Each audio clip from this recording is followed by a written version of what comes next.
Good morning, good afternoon, or good evening to you. This is your instructor, James, welcoming you to week 6.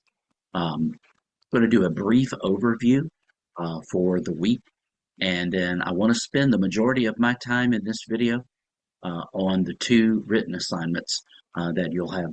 You'll have more than two, but the two kind of major ones that are coming up in week 7, just to give you some time to go ahead and start thinking about that. But before week 7, we have week 6. And here you'll see that we're going to be looking at a communal experience. Way back at the beginning of this session, we saw that God intended humans to live in community, and He has certainly not given up on that idea.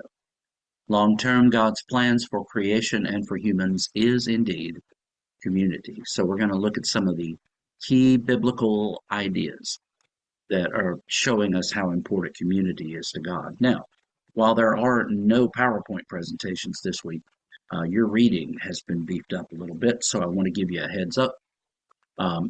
In addition to your reading in Simply Christian, there are 3 pended articles here, 1 in each unit, and you'll have your regular assignments, your theological exercise, your responses. This week you're doing responses to 4 chapters in Simply Christian. You have two Simply Christian responses. You also are being asked, if you look at on the screen at Unit 3, 6.8, we're asking you to use, after you've read the attached article there, use the standard academic resource, find the meaning of the terms premillennial, postmillennial, and amillennial, and this has to do with different views of the millennium as they pertain to the last things and the reappearing of Christ. And I always very much look forward to reading what you guys post about the reappearing of Jesus. It's often referred to as the second coming.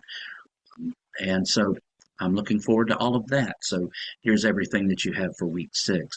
I do want to spend the rest of my time looking at these 2 week 7 assignments, the first of which, and you'll have more than 2 assignments next week. And by the way, you'll have course evaluations too. And I hope that, given the small size of our class with 11 of you here, I hope you will take the time to complete the course evaluations. I'll give you several reminders next week when they become available, but they are beneficial to point, and they are also beneficial to me. I have been able to improve and take, I've been able to add some better things to my instruction, and also to take away some things that were not helpful to the students. So you'll get reminders every other day next week to complete the course evaluations. Now, first project here for next week is your Theology and Life project. And I'm not going to take the time to read all of this because I know that you can.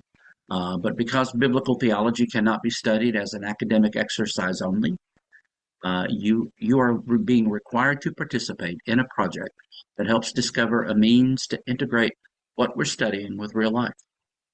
And we've given you some guidelines here.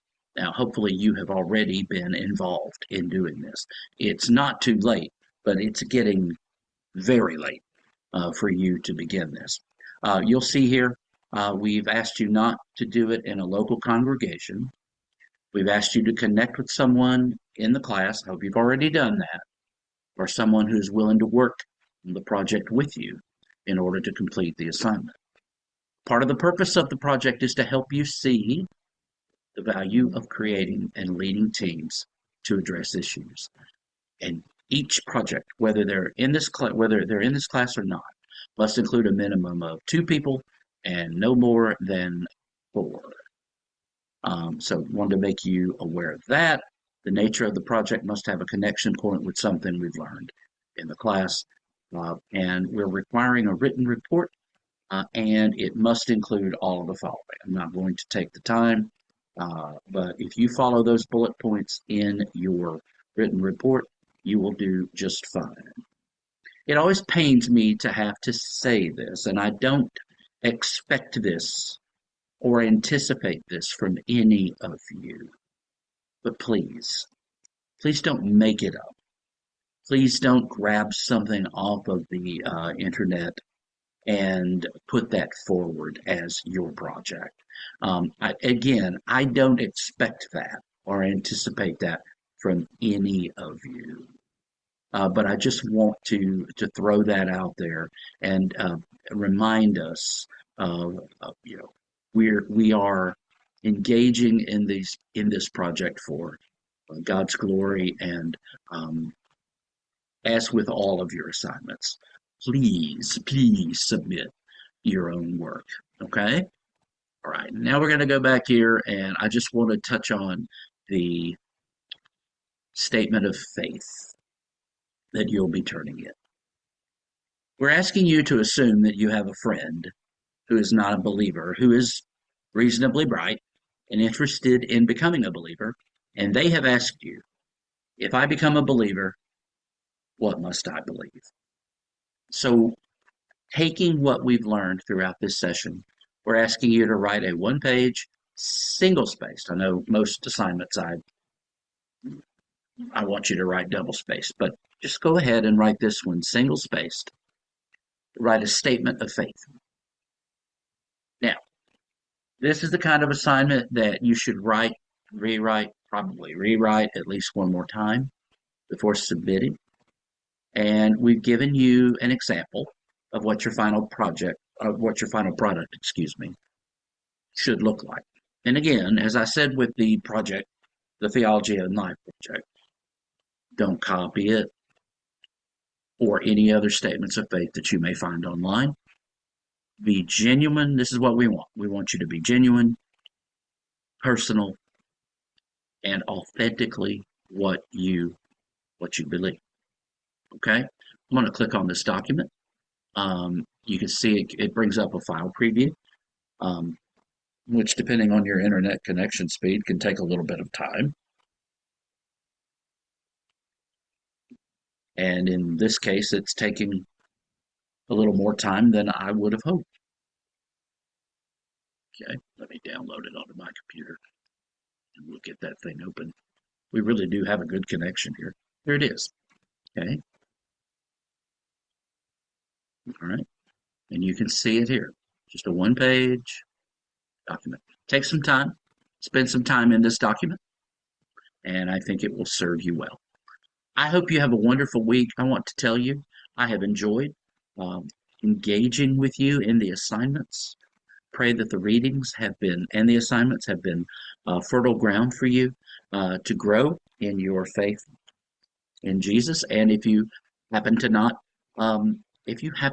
be a Christian, and I hope that this class has brought you maybe to this question in the statement of faith. And I hope you'll seek someone out and ask them, if I become a believer, what must I believe?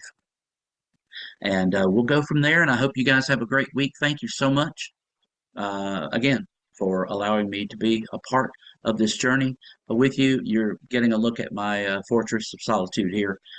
This is my study at New Hope Christian Church, where I serve as minister. So go out there and get them. Thank you so much. I look forward to engaging with you in the week 6 forums and with your assignments. If you have any questions about anything at all, don't hesitate to reach out to me. Okay. God bless you all and have a great week.